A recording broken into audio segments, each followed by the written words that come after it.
Hello and welcome to the Rangers Review morning briefing. We're a little bit bleary-eyed and sleepy, but that's all good because Rangers defeated Red Star Belgrade 3-0 at Ibrox last night. It was a remarkable performance, a remarkable game, and remarkable not least for Joshua Barry, who tweeted last night, "Not a midfield that fills me with confidence, but hopefully provides the energy required." Well, Joshua, they didn't half make you eat some humble pie. I'll jump straight to my defence then. I mean, I thought, 100% happy to be proved wrong. I didn't when I seen the team sheet. I think everyone was trying to work out, well, what shape is this going to be? How is it going to look? I kind of presumed that it would be Jack and Kamara's two number eights and going on Kamara's previous maybe performances as a number eight alongside some more defensive-minded midfielders. Didn't know how it would work, but no, nonetheless, very happy to be proven wrong. And the midfield worked brilliantly, Jonny. It gave them options, it gave them variation. But I'd just like to say to everyone, I think this is the first time Jonny has predicted the correct team, and the date is March the 11th. So there you have it. But no, great night. On a great night, a kind of surreal night again, Jonny, where so much happened. But when Rangers scored the third goal, I put it in my colour piece, there was almost an expectance, such as the high bar that this team is performing to in Europe. So just another really enjoyable night at Ibrox and very privileged to have been there. And in terms of the atmosphere, Joshua, obviously you're there amongst it. I was at home trying to keep up with the website and keep everything going editorially. What did you make of the atmosphere in comparison to the Dortmund game? Because before the game, you were saying it's not quite the same. It's not quite as jumping in the way that Dortmund, when you came out 25 minutes before kickoff, you could feel the stadium hum and vibrate with kind of an electricity and a noise. But it seemed like, going by the television pictures, that by the time the first goal went in, that was well and truly back where it needed to be. Oh, it was fantastic. It kind of went with the game, which was just, crazy. So many twists and turns. Dortmund, I think, was a particular home atmosphere in that Rangers obviously had the away lead 4-2. I guess there was an expectation of another tie like that. Whereas with this game yesterday, I don't know what the crowd, I don't know what the supporters' expectation was. I think many people would have thought if Rangers, as it turned out, to turn up and play some of their best football, they can show that they're the better side. But yeah, the noise was just, again, as ever in Europe, fantastic in moments. And it's a real, I remember back to the 2-0 game against Lyon when you didn't really have away fans, and in Europe, Rangers weren't looking great. So to have this run from that start of the season is fantastic, Jonny. And it looks like there'll be another one, fingers crossed. I mean, I know you still have to go to Belgrade. I know that based on the performance yesterday, anything could happen. I must say, something that surprised me, I was in the press room obviously after, and just watching the Red Star press conference in the background, and Stankovic and I think it was Dragovic were remarkably jovial for having just beat 3-0. Someone made a joke at one point, and they were honestly almost in tears with laughter. So I don't know kind of what to read into that, whether they very much do think, do you know what, we can, based on that, we can go and get 3 goals. He called on the crowd, similarly to how Steven Gerrard did after the Malmo game. You'll remember, Jonny called from the crowd, he said, from the bottom of his heart to be with the team from the start of the game. So I think it's going to be equally mental, as was the case in the previous round. But, I think based on yesterday, again, like Dortmund, you find it hard to believe that Rangers won't score against that defence. Yeah, it was an incredible result, Joshua, but we have to be honest and say it flattered Rangers. There's no doubt about it. I mean, Giovanni Van Bronckhorst himself said if you watch the game, you'd be surprised by the scoreline.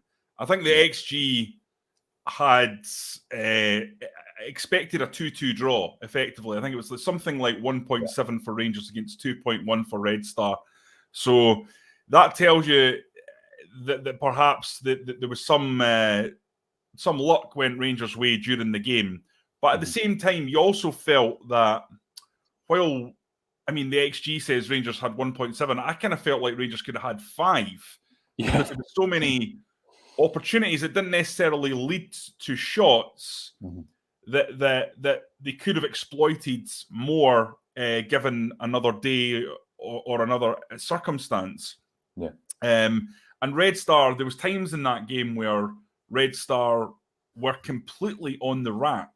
But I suppose at the same time, Alan McGregor's made a few cracking saves, not least from the penalty, which does contribute a large proportion of their XG, to be fair. You've got to just hand it to Rangers for being so ruthless at set pieces. Yeah, and I'm just seeing there as well, Graham Hanna, who's a friend of the show, is on the bus heading back to Belfast, which I'm sure will be a more pleasant journey than it could have been if it hadn't been a favourable result. But yeah, I mean, I think it's like anything. XG sometimes will tell a real story of a game, sometimes it'll tell part of the story. That first 20 minutes, after Rangers went 2-0 up, Red Star really did look a bit spooked. And again, it wasn't that there actually wasn't that many clear chances in the game overall. I think in a way, both sides were quite happy to surrender possession at some points and show possession outside and try and defend crosses. But then equally, both sides, when they had opportunities to attack, flooded men forward. And as you say, it did have that Dortmund-esque feel where whenever Rangers went forward, you just thought, firstly because of the space they're playing in, but also because of the confidence of the players at that point. I'm sure we'll come on to speak about the set pieces, but I think what this, for me, trying to sum up the game, you look at the natural progression of this side, this being their third season in the last 16, and look, they've not made it to the last 8, but they have a good chance. They have a 3-goal advantage, so I think we're justified in kind of speculating that they might make it into the last 8. But I think, Jonny, for me, it's just a real nice natural progression, natural evolution that this side's underwent, but added the tactical advantages that I think you get with Van Bronckhorst in these games, because he does change it and he's getting the best out of the likes of Kent and Morelos, but he's also stunting other teams at the same time, which is a really, I think, impressive thing. And I think a detail in the game that spoke to the fine details he won out with, if you like, was the set pieces. He spoke after about the zonal marking system that Red Star employed, and that's why they were doing the short corners, playing it into Ryan Jack so that Red Star were disorganised. And you can see if you go and watch Morelos' goal, and we'll have something up, I'm sure, on the site about it today, he moves off completely unmarked. And when he, by the time the ball comes to him, it's a case of just following through and finishing. It's a great finish. It's a great finish, yeah, a great finish. But I think another example of the fine details that Van Bronckhorst wins with in these big games. And as I say, I think based on the platform, the European pedigree that this side have mustered up in these past 3 years, it's just kind of culminating to form a bit of a perfect storm at the moment. And who knows, who says it has to kind of stop anytime soon? Yeah, let's talk about this from Ian McPhee. The referee, I thought last night, was sensational. A very, very good performance, and got all the big decisions right, but ably assisted by VAR. Josh, don't we just need this in Scotland? I mean, I thought last night is a perfect example of why Rangers must pressurise as much as they can the SFA to make their refereeing system and the SPFL adopt VAR. I think, to be fair, I'm going to rephrase that. The SFA, I think, are ready to adopt VAR.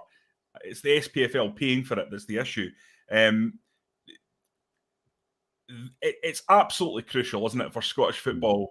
We know that the sort of culture that we have is to focus on the referees, to focus on the decisions, get really uptight about it, really angry and upset about the refereeing situation. But the truth is, if you give them the help, they get the decisions right 9 times out of 10, don't they? I mean, you saw that last night. These are really marginal calls, really, really marginal.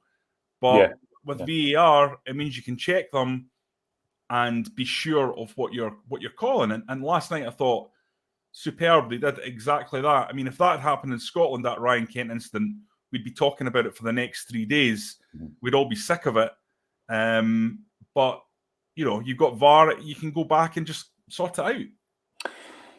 Yeah, I mean, I think you do. I agree with you. I also think that sometimes if you've got the best referees in the pitch making those decisions, the kind of backup referees in Scotland on VAR doesn't fill me with the utmost confidence. So I think, as well as VAR obviously trying to move to a more full-time option in the refereeing department has to be the outcome, because the referees in Europe are just better. Like in any profession, they spend more time in it, they're higher skilled, and therefore you get better results. And yeah, I thought it was another really good refereeing performance. But as you say, it's key moments again, and people, Ryan Kent's winning a lot of these penalties in Europe, I think, because, as you say, VAR isn't in Scotland and they don't get picked up. But if you're fouled in the box, it's a penalty. Rangers are in the box a lot domestically. Ryan Kent is good at football and pretty fast, so he's going to win penalties. It's kind of quite a simple sum. But yeah, no, 100% agree. And if you need any evidence of, I think, how refereeing decisions, I think, have hampered Rangers at points in the league. I think refereeing decisions hamper all teams, because I just think the standard of officiating is generally really poor. And as when I think it was John Beaton was speaking recently at a kind of event held by the SFA, Jonny, and he was saying, look, you're now in a position where the managers have iPads, everyone's on their phone, the journalists are watching the game back, and you could be the one man in the stadium who's made a mistake and not seen it. And that's not. It's not. Referees don't want to be the centre of attention. So yeah, a good example of how good officiating can impact a game. And although Red Star had 3 goals, that kind of narrative is a little bit skewed, because I think one of the goals the play had probably stopped, and 2 of the goals, were offside. So although they did go in the back of the net, they were offside, as I say. So yeah, but another good example of how good officiating can aid a game instead of hamper it. Listen, this is a great point by Cammy. He's come on and said, kudos to John Lundstrom for showing great tactical flexibility. It's very rare for Giovanni Van Bronckhorst to single a player out after the game. It's not something he does very often. You'll testify to that, Joshua. Yeah. Basically, he was absolutely key and allowed Rangers to change between formations. What did you make of his performance, Josh? Just top, because it's so difficult, I think, to do that in game. I mean, I was looking at that a little bit more this morning, Jonny, actually, before we came on. And, he started in the middle as a 2, then he had to go into the back 3 because they had 3 runners over the top. And you see that for, I think, their first goal. You can see Katai, who, as we highlighted, I think, before the game, starts on the right, but comes inside, tries to make those vertical runs over the top. I thought he was impressive. Yeah, he was. And Rangers are playing a relatively high line. But then Lundstrom goes into the back. But then after halftime, he kind of played a bit of a hybrid role, whereby sometimes the Rangers are kind of more man-marking the midfield.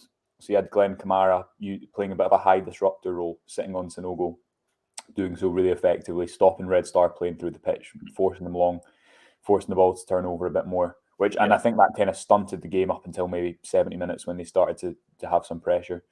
Yeah. I can't remember the name of their number 8, but he was a very good player, and Lundstrom kind of sat on him as well. So you need players, I guess, that are going to be able to not only take on information before the game, Jonny, but then in the game adapt quickly, because it's all, fine seconds between plugging gaps and leaving them open. And Lundstrom, again, I think firstly it's just important to remember that he's individually done so well to come back from looking out in the cold, not getting regular games, and also I think how easy would it have been for him after that 1-1 draw with Aberdeen when James Sands was put in ahead of him, having just arrived at the club? How easy would it have been for Lundstrom to kind of chuck in the towel? But he's really earned it and has proved to be such an important member of this team, especially in Europe over the last few games. And he just gives you everything because he's so quick as well. And people perhaps didn't realise that when he came to the club, but you see when he opens up, he gives you that pace in the back line as well. So, yeah, a good decision by the manager and well carried out. Other individuals maybe worth talking about. James Tavernier, again, just outstanding. That pass played in that second half was just, ridiculous. It looked like he just comes alive in Europe, and not that he doesn't in the league, but I think you just see what high level of player he is. And Alfredo Morelos as well, sometimes maybe sprinting a little bit faster, as we discussed, than he would in domestic games. But that's just part and parcel of Morelos, and I think why supporters also love him, because he always rises to the occasion. And he took a couple of, I don't know if it came across on TV, but a couple of the touches to me were almost Joe Reboet pulling it out of the sky. So, another fantastic performance by him as well. Yeah, no, he was terrific, and it's hard to actually single any one individual out. I mean, we mentioned Joe Aribo there, and John Lundstrom there, and I think tactically he was the linchpin of the team and very, very important. But even someone like Leon Balogun, who scored the third towering header, absolutely brilliant leap, timed it magnificently up like a salmon, to use the cliche. But also his pace in that back line, Joshua, just allowing you that get out if you're penetrated in behind, and I thought he was absolutely crucial again. Alan McGregor had a ropey moment right at the very start where he it looked like he'd given away a goal to Katai, but it was chopped off. But then after that, I thought the penalty save was world class. Frankly, it was genuinely outstanding. Yeah. And then he made another couple of saves as the game went on that were absolutely crucial. So he was back to much better level of form, which was great to see. As you say, James Tavernier. I thought Glenn Kamara was crucial as well, really important. Tactically, high up the pitch, as you say, making tackles, winning the ball back. And then Ryan Kent is doing what Ryan Kent does. So it really was a magnificent overall performance. Now, Josh, I've got a question here that I think is quite important because, and I know we'll get into this in a lot of detail on the Rangers Review website, which obviously you can subscribe to, get all the content, guys. We urge you to go and do that and help support what we're doing here. But it's an important one. I'm trying to find it, but the gist of it, I'll pop it up once I do find it, is how do Rangers now approach this second leg? I mean, clearly a very good side, Red Star. They showed enough to make you realise that they could cause Rangers problems. You're 3-0 up. You don't really want to go and invite them onto you and say, right, just score 4 goals, because that can lead to some difficult situations. How would you set up? I think you just do the same as the last round, really. Without away goals, you just go and make it a shootout, and you have a 3-goal advantage. And the sides have shown to be pretty equal in level, if not slightly shaded in Rangers' favour. So I think you've probably got to go up there, set up similarly, retain the threat on the break, because Morelos and Kent had in moments had real space on the break, and at times I thought Red Star did quite a good job of stopping that happening. But there was one moment about 25 minutes in where Kent didn't release Morelos because I don't think he anticipated that he would genuinely be on the halfway line in acres of space with no defender on him. But that was the case. So I'd no need to protect what we have as the defence isn't great. I think Craig's right to a degree. I think when they normally play with a back 3 in Europe, so I was surprised to see them line up with a back 4, and they'll have to come out and obviously get an early goal. So I think you probably set up accordingly for that. Be prepared to weather the storm somewhat, but thereafter try and score a goal. And if Rangers score a goal, it's going to be really, really hard for Red Star to go through. Even if they don't, a 3-goal deficit is obviously a real advantage, but it'll be a difficult ground to play within, and it will require another kind of energy-sapping 90 minutes. But I've real confidence in this team in Europe, Jonny, to go and do the business. And if Red Star do come on and pressure early on, you'd be pretty confident with Ryan Kent and Morelos, as I say, running into that space. So I think Van Bronckhorst will be confident that if he can adopt almost a similar game plan, because there's no away goals, that come the end of 90 minutes, his team will hopefully be in the quarterfinals. And there's another element, Josh, about getting to the quarterfinals that's kind of not been touched upon. We'll need to do a bit of digging to find out exactly what we're looking at, but I believe it's something like £1.8 million for just reaching that quarterfinals. You've got your share of whatever the TV revenue is. You've got obviously the crowd who will pay handsomely to go into a quarterfinal of the Europa League. If you get a big glamour tie like a Seville or a Barcelona, you're going to make an absolute fortune. I mean, this could be £5, £6, £7 million for Rangers overall in terms of revenue coming into the coffers. And crikey, if you go beyond that, the Europa League now is really a cash cow. Yeah. It's not quite at the same level as the Champions League. But let's be honest, we know that Rangers would never get to this kind of stage of the Champions League. Because you're seeing teams like PSG getting papped out, such as the level of quality that's there, and that's the playground of the true elite. But really, I mean, what a difference it could make in terms of the finances for next season and Giovanni Van Bronckhorst's budget for what will be a rebuild if they were to go, to the quarterfinals and perhaps even further. Yeah, and who knows what can happen now? I mean, part of me thinks don't say that, keep it calm. But then also you've got to enjoy it when Rangers have beaten Dortmund emphatically to get to the last 16 and then have won 3-0 at home. If you can't enjoy that when you're watching football, then you shouldn't really be watching football, I don't think. And if Rangers were to get a glamour tie in the next round, that'd be great. But if Rangers were to get a tie in the next round, if they get through, that's winnable. You start to enter, dangerously exciting territory, Jonny. So really beneficial for the club, absolutely. And I'm sure they'll, in the background, be really pleased with the revenue that's coming in from this, and be very hopeful that Rangers go and do the job, but away from home. Josh, I'm going to pose you the ultimate question. Now, it's crazy talk. I know I got asked this last night. We're here for entertainment purposes, okay, guys? I want you to, in the comments, get back to me on this one. This is the big question. You have to pick one. Europa League or the league title? What do we take? I was speaking to my friend Lyle about this last night, and we were kind of going back and forth. Obviously, with the Europa League, you have the carrot of the Champions League, but the league is... Oh, Josh. League, but I need to jump in here, right? Yeah, I need to jump in here.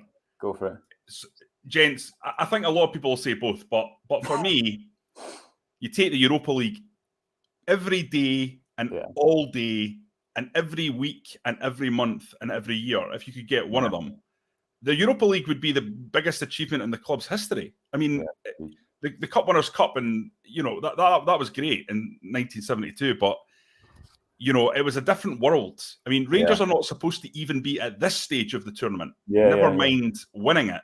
I mean, it would be off the scale. Yeah, so, and you get the Champions League money, wouldn't you? You get the Champions League money, the kudos, the associated glamour. You would be going into the Super Cup against the Champions League winners. But we're being... I mean, I think it's quite unlikely. I think we should give it a couple more rounds to get to this stage. But as we say, this is the same conversation in 2008, where I was much younger, so a bit less mindful of it. But you're thinking every round, can they do it? Oh, they've gone and done it. And if Rangers go and win and get through to the next round, I think the optimism for the quarters will be quite something, and I'm sure the noise at Ibrox will match it. So really exciting, and who knows? Hopefully we have to have a conversation about like that, Jonny. But it's still a long, long way from it.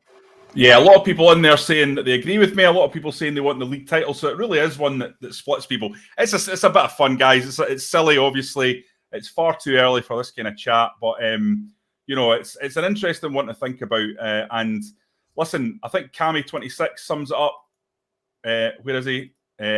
Dream, believe, and achieve. And listen, there's nothing to stop Rangers. If you can put out Dortmund, you can do anything. They were the tournament favourites. Yeah, okay, Barcelona are still in there, but I mean, Barcelona aren't any good under Xavi. Come on, they're rebuilding. I mean, who plays for Barcelona anymore? I mean, Frankie de Jong, who's he? Memphis Depay. No. I'd be slightly nervous about that tie. Of all ties, I'd be nervous about that one. Yeah, right. Let's quickly, before we close off for today, let's just touch on the big game on Sunday. Josh, you're going to be there in Dundee. It's a Scottish Cup game. And I suppose the question I want to ask you, do you think there's going to be major changes for this one? There needs to be, because that team is tired and will be very tired after that game. So players, for me, you've got to start Roof, you've got to start Sakala, and maybe even go and start Diallo. I know that probably won't be popular, and maybe especially in the Cup won't be. Freshen up in midfield, but this is why you've got a squad, the likes of Sands, and keeping players like Wright in January. Surely when you go away to the team that are bottom of the league in the Cup, you've got to rotate, got to keep the players fresh for the away leg, and you need to trust them to go and beat Dundee, because if they can't do that, then they shouldn't really be a squad member at Rangers, should they? So got to rotate for me, and be a good opportunity to see some players, maybe even a start for Aaron Ramsey, but we will hold our breath on that one.